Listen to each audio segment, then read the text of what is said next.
Okay, it's the next day, and yesterday we were able to position the body on the frame.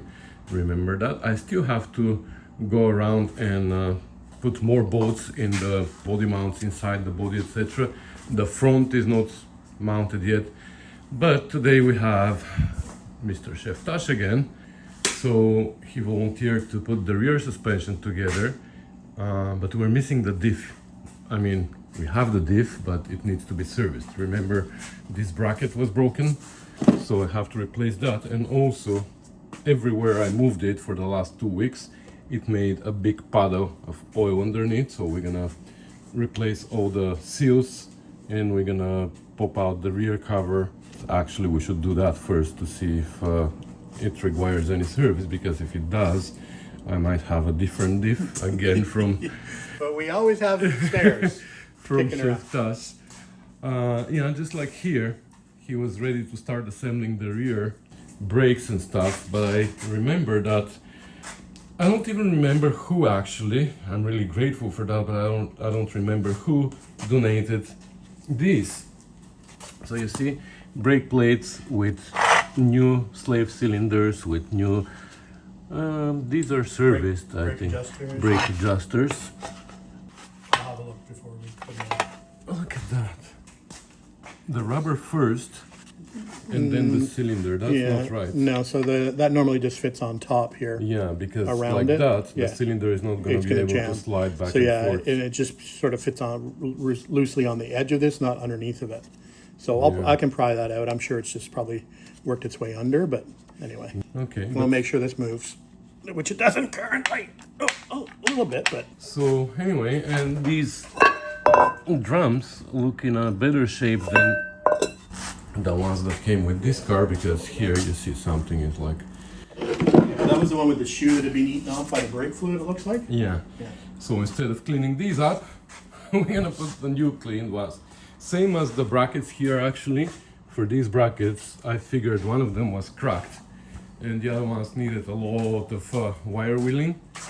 And I started wire wheeling them, and then I noticed this one that was cracked. Right here. So I always mention to everybody that does these cars, make sure you check these brackets, because often I find them cracked exactly where they are. They crack actually through the mounting holes. And you can see it's cracked pretty significantly all the way up to there. So that was like imminent failure on this car. And it's hard to see when there's so much crap on there. You really have to grind them down to be able to see what they look like. So I cleaned one. I found that the second one was cracked. I went to find if I have another one, and I found a whole set of 4 that didn't need cleaning. So I just put the ones that were not, that didn't require cleaning.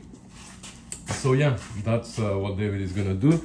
The springs, again, somebody, I wonder who, donated rusty springs. Rusty springs. I mean, I could have cleaned them up, I guess, and painted them, but you know. No thanks. So the car came with these.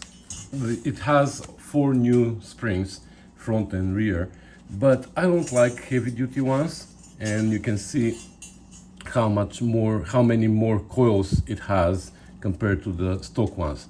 So David gave me these, and I'm gonna use these old ones, even though it's a little bit counterintuitive, but I don't like how high the car was sitting with these ones. It was really high in the back. So a little bit lower ones, even though they are taller now. We just measured them. David found that they need to be around 11.5 inches, and these are 11.5. This looks like it's 11.25, but I'm sure these are gonna compress more under the weight of the car because they have less coils. So that's it. We're gonna bring it lower, and while David is doing that, I'm gonna deal with the differential so we can put it back together. Okay, so I cracked it open, and the situation is not great because we have lots of play here in the planets. See, there shouldn't be.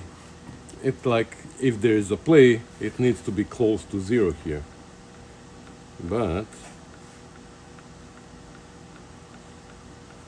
it's too much.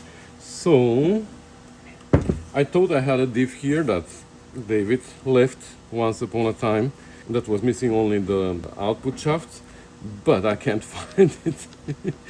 But I have another diff which I know has a bad crown and pinion, which also has a good carrier. I know the carrier there is good, but I don't want to take apart two differentials now. So I'm gonna take this out and I'm gonna see if I find better thrust washers here. These are like hemispherical thrust washers. I know I have some, so we will see if I can find a set that's gonna match better. If not, then we're gonna have to take apart this other differential and take maybe the whole carrier, and we're just gonna swap the crown. We're gonna put the crown on that carrier, and we're gonna put everything back together. More work than expected, but it is what it is. So I didn't drain the oil, so now I'm gonna have to suck it out.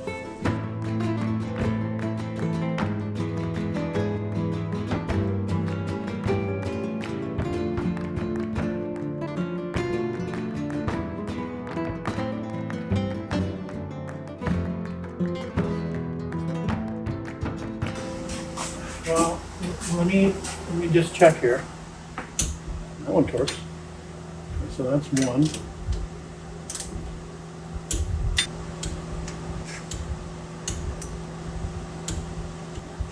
Okay, this one's okay. But this side, Okay, well, I made a remark to you already. Let's start at the top. Okay, ready? yeah. Lefty loosey, righty loosey. Nothing. All right. Let's try this one. This one gets hung on the spring sometimes, so let's skip that one. Let's go to this one. Nothing. Like nothing. Okay. Let's go to this one. Nothing. Nothing. Nothing. All right. Let's try this one. Nothing. Like, I've never seen every 6 of them. 6 of them. All right. Looks like we have 6 studs to fix here. 6 threaded holes. Yeah, So- this one is the worst. All right. At least the other side can be assembled, but Well, let me 6 pull out this. of 6. Want me to pull the whole thing back off them? No. Anyway. That's a world record. Yeah. Now, do I fix the other side as well? The other side's fine, unless you want to put larger studs in, but Yeah. Anyway, adding to my job. yeah.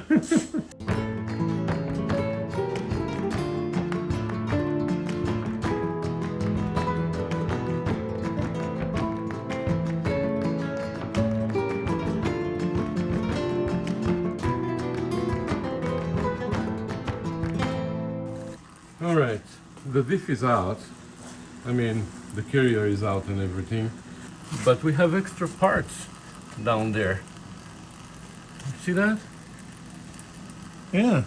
That thrust washer. Yeah, the thrust washers from the carrier, but I don't think they're missing from here. They can't come out. Unless, well, these are broken. Yeah. Well, aren't you glad you took it apart? I'm glad I took it apart. But this car starts to scare me. Like I'm literally scared. What's in the engine now? Ah, it's fine.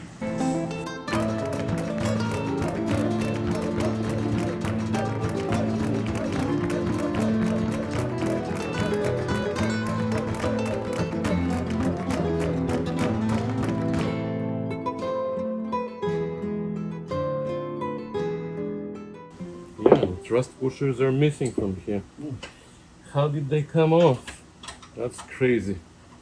Well, hopefully then I have the right thrust washers to put back there. Never seen that happening before. Well, worst comes to worst, I believe I have another one differential at home. No, I have this other one that That is has a broken, apart? yeah, it has broken pinion, but yeah, so this shim came from this one. This is important here to keep the shims. They look pretty worn too. Well, I don't know. We'll see when we put thrust washers there. I'll have to check how thick those ones were and see if I have the same thickness. Well, I'm surprised that with missing thrust washers, it was such a little play then. 62 tau on this one. Okay, at least I think I found all the pieces, which is important.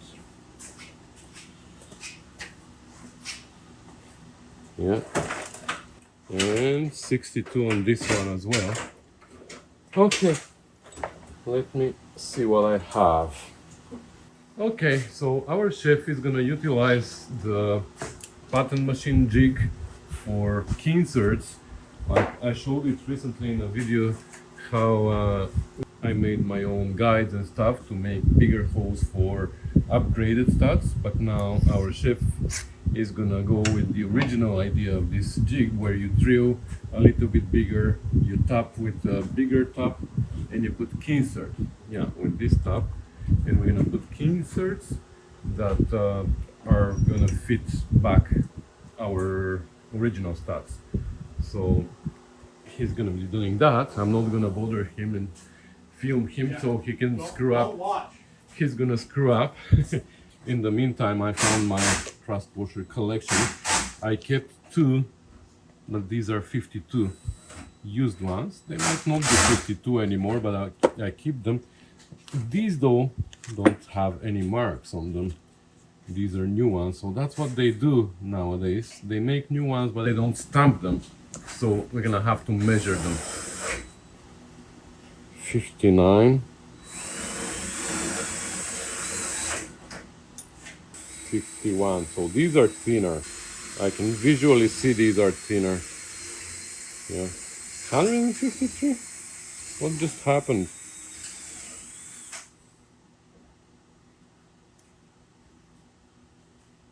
What's happening with my caliper? Holy moly. These are 59. So I'm gonna try them. I will try them. So this one goes up there.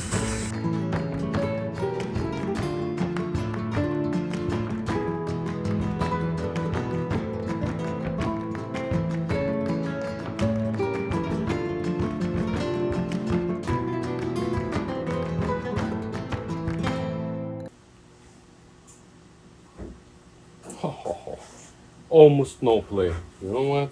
I'm happy with that. I'm really happy with that. Let's look closer.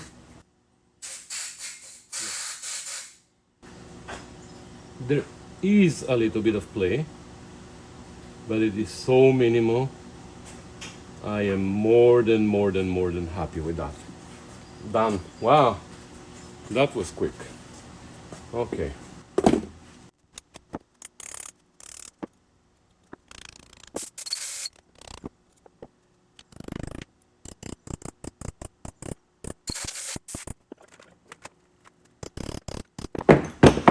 Okay, and now I'm gonna clean the housing, and in reverse order we're gonna assemble this, and then I'm gonna change the seals on the output shafts and put it back together. Yay! Okay, so David drilled 3 and tapped them with the jig, and we already put 2 of the key inserts here because we've never done that before, so we had to learn how to do it, and now we're gonna show you how we figured out. First of all, we have to make sure that there's absolutely no shading inside, because this is the insert and we're using only these little tabs here to thread it in. So we need to make sure that it is nice and clean, otherwise these might break. Don't ask how we know.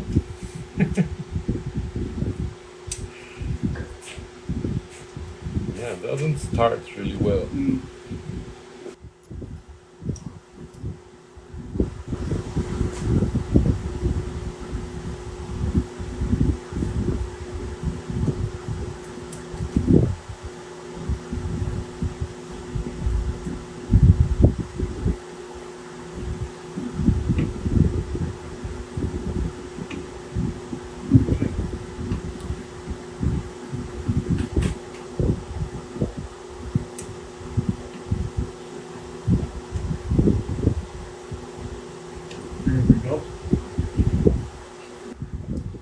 Well, looks like it requires patience. Yeah, right.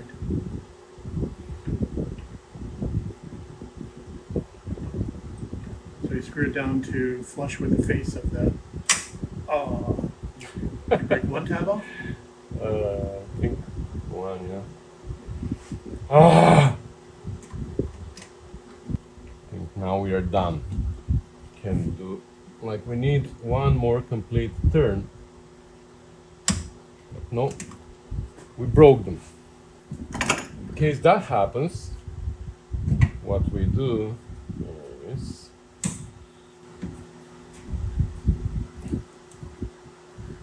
we have to break them off all.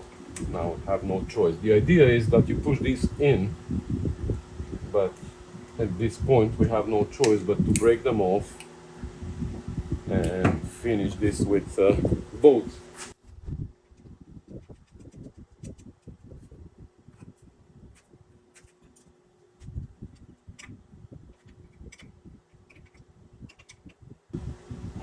Now we can take it out and put some thread locker, but I think it's tight enough. I'm just gonna leave it as is. On the other ones, hopefully we can drive one all the way, so we're gonna show you on another one how to use this tool and push this in. Yep. Sorry. Alright, time to change the seals here on the output shafts.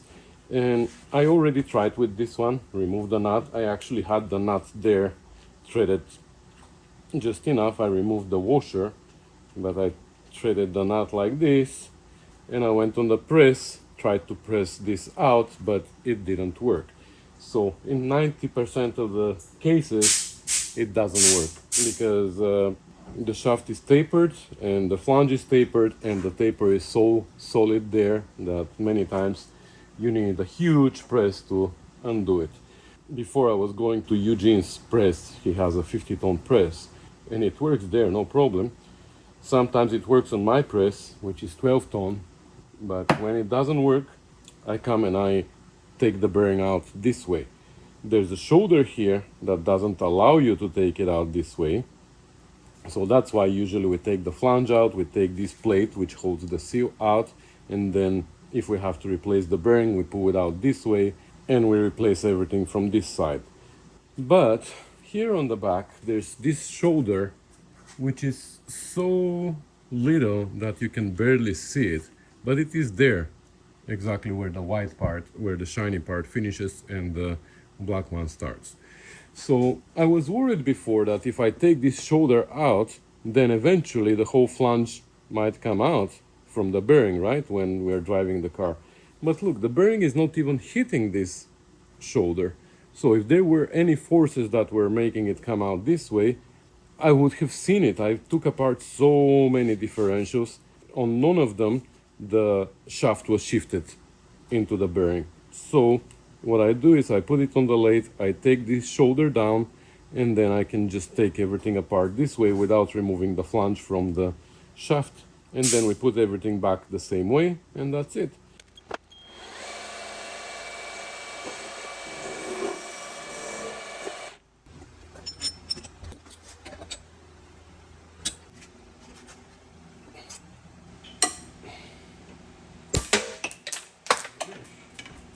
Wow. Look at that. The bearing broke. Never had that happening before.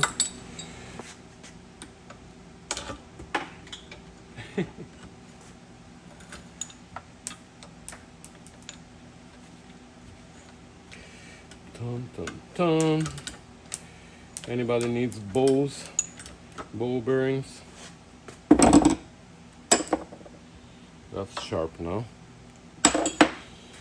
All right. Well, I don't know how come this didn't want to come out.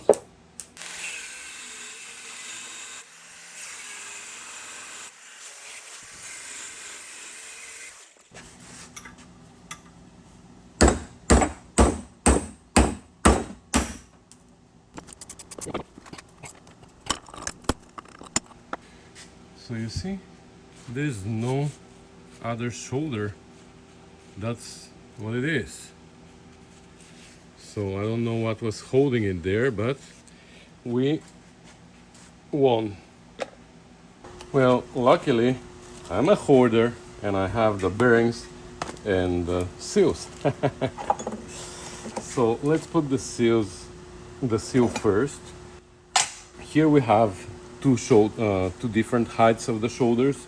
The shorter one goes in, the wider one goes, or the taller one goes on the outside. So the seal is gonna go like this, and we're gonna make it even with the outside.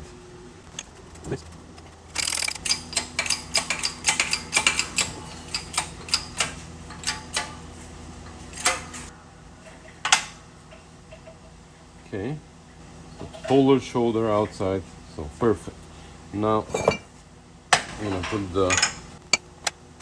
put the seal first. Won't forget, right? So again, with the outside towards the shoulder, towards the flange, and then we're gonna push the bearing. So this bearing was pushed all the way. I mean, the bearing and the flange here were touching.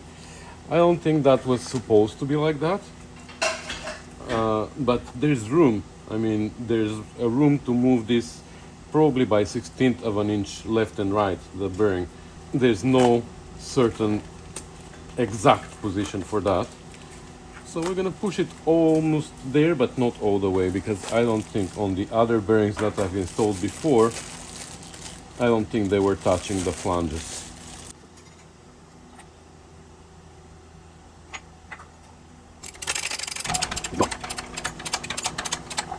We need something for here.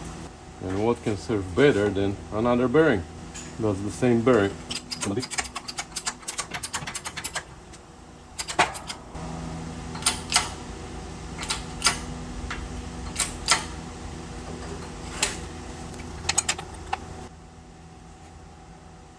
Yeah. Okay, that's more or less where it was before.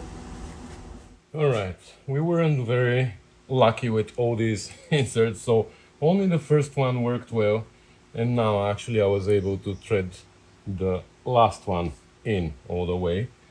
The other four, they all broke prematurely, and we had to use our special tool. But at least this one we managed to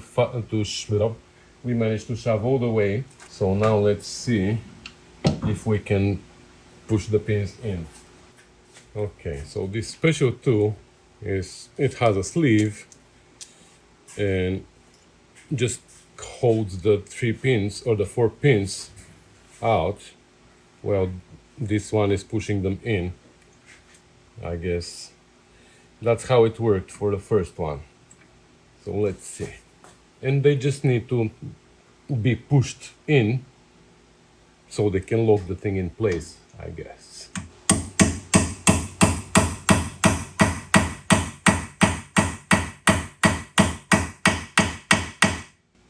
Yeah, you see, they're going in.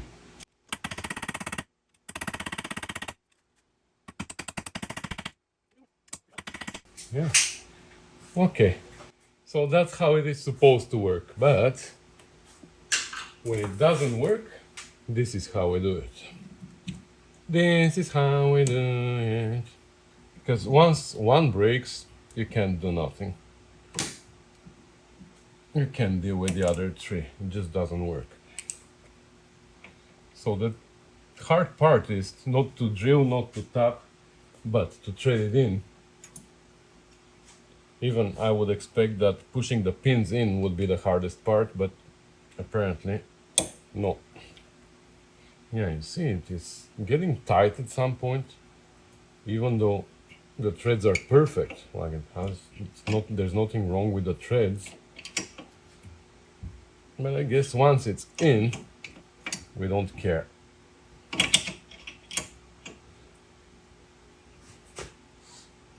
Okay.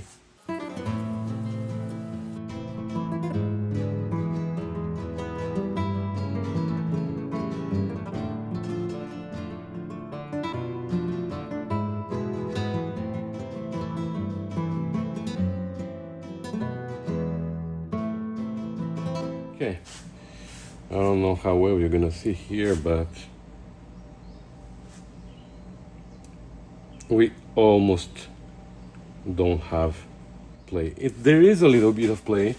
Probably it's 3/4 thou, but again, it's desirable to be no play, but a little bit of play is normal, especially when it's your own diff. If it's for a customer, you can't afford that. But for my own diff, I'm happy with that. So now we're gonna put these axles here, and as you can see, this carrier is shifted to the right a little bit. It's not centered in the middle. That's why we have a shorter shaft and the longer shaft. So the shorter one goes on the right, the longer one goes on the left. The thing is now though, here there's no gasket. By design, there's no gasket on this flange. So what I do is I put a little bit of ultra black, so that seals a little bit, because that's a problem. Because many differentials leak from here just because there's no gasket. I don't know how it is designed. Maybe this little flange here seals against here. I don't know. It's a stupid design. I always do that. The other thing is I also put a little bit of ultra black here between the flange and the washer. Otherwise, from the woodroof key channel, you can't see it from here, but the woodroof key channel takes oil and it comes out here. And many times when you remove the flange here from the axle, oil starts leaking out from here, and you're like, what the heck? The first time I saw that, I was like, how is that even possible? Well, that's how it comes through the woodroof key. So I'm gonna do that, and next we're gonna put a gasket here, the cover. I made sure that this little split pin is free, because that's your vent inside here, you see? That's how you release the internal pressure, because when things get hot, pressure inside increases, and if this vent is plugged, then you might start leaking oil from the from the seals, etc. And once we do this, I'll show you how we're gonna change the front seal. And when we're changing the front seal, we're also gonna replace this plate with this plate that came from my basement. Okay, the rear end is assembled. We have even the mounts, the two shafts, the output shafts are installed.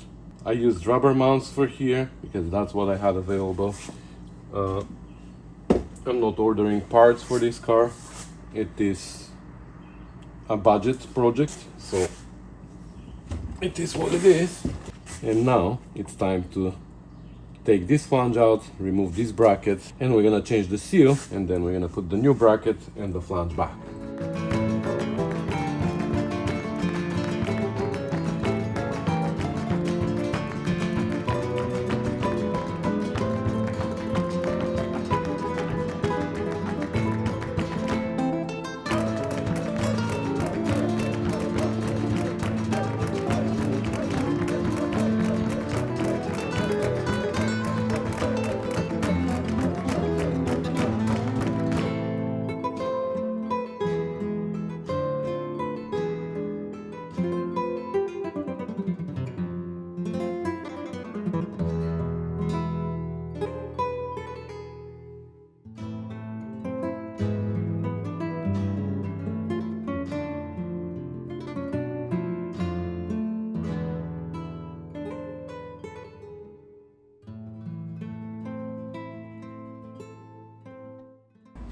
That's such a relief. This transmission jack makes the job so easy. Thank you, Eugene. All right, so the diff is installed and the axles are hooked up. The drive shaft is hooked up in the front. And this is where we're gonna end this video. I think it's a good spot. And in the next one, we're gonna make new brake lines, fuel lines, and we're gonna fix the exhaust we're gonna put on. And I think that's everything for under the car. And then we're gonna move to the engine bay so we can make the car drivable once again. And only then we're gonna start assembling the interior, because I wanna be able to move it in and out of the garage. It's been taking my hoist for too long. I also washed my carpets, or I'm in the process of washing my carpets, because they were stinky They smelled like smoke, so I'm trying to get rid of that smell. Let's see, this is the second time I'm putting soap on them. So the first time I just rinsed them, now I'm actually gonna power wash them and we will see. So these are 95% of the pieces here. They are all salvageable except of one piece. Actually, I'm missing one more. Unfortunately, the floor piece of the passenger side couldn't survive. It was all burnt, so it's in the garbage. But I have somewhere the piece for the driver's side floor. I don't know why it's not here. I'm gonna have to find that and wash that as well. And we're gonna be ready for the interior assembling. I have different seats that I want to install in this car. The ones that came with the car are unfortunately not in a great shape. Somebody stitched cloth in the middle, but also the foam is very deteriorated, the diaphragms underneath, so they need major repair, those seats. So I got different seats. I'll show you when the time comes. So that's gonna be everything for today, guys. Thank you so much for watching, commenting, subscribing, sharing and supporting the channel, which is really important for me. I rely on you to help me keep this channel going, because YouTube is I don't know why the views are going up but the revenue is going down. I don't know if advertisers don't want to pay anymore, but it is not only my channel. I heard from other YouTubers that lately the revenue from YouTube is at 60% what it was before. So I don't know what this is related to, but the thing is, with your support, guys, I am able to continue spending time editing, because like I said so many times, the editing is the part that kills me. It takes a lot of time and the revenue from YouTube is absolutely not sufficient for the time I'm investing in that. But with your help, by all the Patreons and the people who donate through PayPal, this is all possible. So if you feel like my videos are helpful for you and they are entertaining and you can afford it, of course, there's links to a Patreon page, to my PayPal page. You can make a one-time donation on PayPal, or you can become a Patreon and donate once a month, like $5, $10 or $20, I think. But again, it's only if you feel like it. If you don't feel like it or you can't afford it, you're still able to see absolutely everything that's on this channel. There's no such thing as VIP content here. There's no early, there's nothing. Everything is available for free, but if you feel like supporting me a little bit, you're more than welcome to. So anyways, thanks again, guys, and I'll see you in the next one. Bye.